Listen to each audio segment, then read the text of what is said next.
పాల్గొన్నటువంటి electronic media, press, paper, print media సోదరులకు, గౌరవ పార్టీ నాయకులందరికీ కూడా నా హృదయపూర్వక నమస్కారాలు తెలియజేసుకుంటూ ఇక్కడ వైఎస్ఆర్ కాంగ్రెస్ పార్టీ కార్యాలయంలో ఈ ప్రెస్ మీట్ తాలూకా ప్రధాన ఉద్దేశం ఏంటో మన మిత్రులు రమేష్ గారు మీరందరూ కూడా కూలంకషంగా చెప్పారు.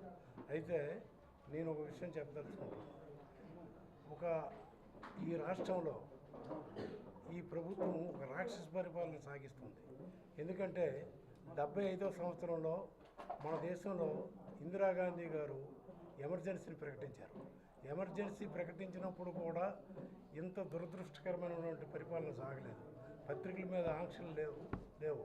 ఇవాళ పత్రికల మీద ఆంక్షలు పెడుతున్నారు. ఎవరైతే దౌర్జన్యానికి గురవుతున్నారో, హత్యలకు, దురాఘాతాలకు గురవుతున్నారో వాళ్ళ మీద తిరిగి కేసులు పెట్టే సంస్కృతి ఈవేళ ఈ రాష్ట్రంలో జరుగుతుంది. అయితే ముఖ్యంగా ఈ మొన్నటి సంఘటనకు సంబంధించినంత వరకు ఆవేళ పీస్ఫుల్గా, ప్రశాంతంగా 10,000 మంది సుమారు కార్యకర్తలు మొత్తం నియోజకవర్గం అన్ని గ్రామాల నుంచి వచ్చారు. అంత సొంతంగా వచ్చి అందరూ కూడా ప్రశాంతంగా జరుగుతుంటే ఇలాంటి కార్యక్రమాన్ని క్రియేట్ చేసి మన సమన్వయకర్త రవికుమార్ మీద మరొక 20 మంది మీద క్రిమినల్ కేసులు పెట్టి హత్య ప్రయత్నం అన్న పలు సెక్షన్లు కేసులు పెట్టడం దురదృష్టకరం. ఈ చర్యని, ఈ పోలీసు రాజ్యాన్ని, ఈ నిరంకుశ పాలనను వైఎస్ఆర్ కాంగ్రెస్ పార్టీ ఇక్కడ అయినటువంటి పెద్దలందరం కూడా తీవ్రంగా ఖండిస్తున్నాం.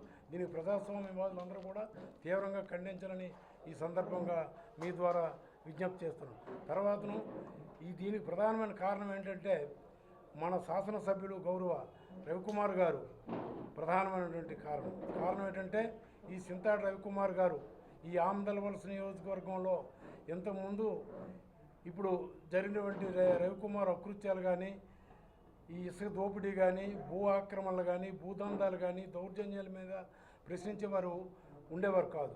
కానీ రవికుమార్ గారు సమన్వయకర్తగా నియమించిన తర్వాత ఈయన చేస్తున్నటువంటి ఈ కంకర రవాణాలో కానీ, లేకపోతే భూ ఆక్రమణలు కానీ, లేకపోతే ప్రభుత్వ నిధుల్ని మళ్లించుకోవడంలో కానీ, ఇసుక దందాల మీద ఈయన చేస్తున్నటువంటి దోపిడీ దౌర్జన్యాల మీద నిరంతరమైనటువంటి పోరు జరిపి అధికారుల దృష్టికి తీసుకెళ్ళి న్యాయ పోరాటాలకు కూడా సిద్ధమవుతున్నారు.